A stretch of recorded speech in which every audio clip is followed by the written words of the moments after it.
हामी 99% विद्यार्थीका लागि काम गरिरहेका छौँ र आज एसपीए कलेज 3 दशकको इतिहासमा विभिन्न पटक त्रिभुवन विश्वविद्यालय र नेशनल राष्ट्रिय परीक्षा बोर्डका इक्जामहरुमा पनि हाम्रो भाइ बहिनीहरूले टप गर्नुभएको छ। हालसालै प्रकाशित भएको सेकेन्ड इयरको रिजल्टमा हाम्रो कलेजका मेधावी विद्यार्थी टेरिसा जोराले 75% ल्याउनु भयो। त्यो 75% बीबीएस जस्तो कोर्सका लागि त्यो असाध्यै महत्त्वपूर्ण कुरा हो।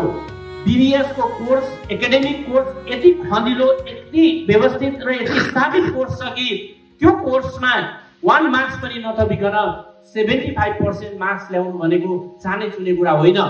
र त्यसका साथसाथै टेरिसाको पछाडि अन्य भाइ बहिनीहरू 4 जना भाइ बहिनीहरूले पनि फर्स्ट डिभिजनको मार्क्स ल्याउनु भएको छ। त्यो सामान्य होइन।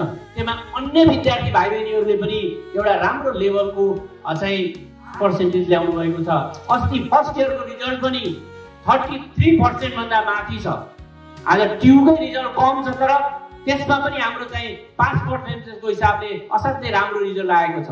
आज आएको जुन रिजल्ट छ त्यो रिजल्टमा पनि मैले सुनेको छु हाम्रा छिमेकी प्रतिस्पर्धी संस्थाहरूमा 10% पनि रिजल्ट आएको छैन, तर हाम्रो 35% को रेन्जमा रिजल्ट आएको छ पनि, त्यो पनि डिस्टिङसनका साथ। यो गर्वको विषयवस्तु हो। र मैले यहाँहरूलाई साँची राखेर के भन्न चाहन्छु भने एसपीए कलेजलाई प्राज्ञिक रूपमा एकाडेमिक क्वालिटीको रूपमा हाम्रो एक्स्ट्रा करिकुलर एक्टिभिटीहरू छ, मिडियामा हाम्रो कभरेज छ।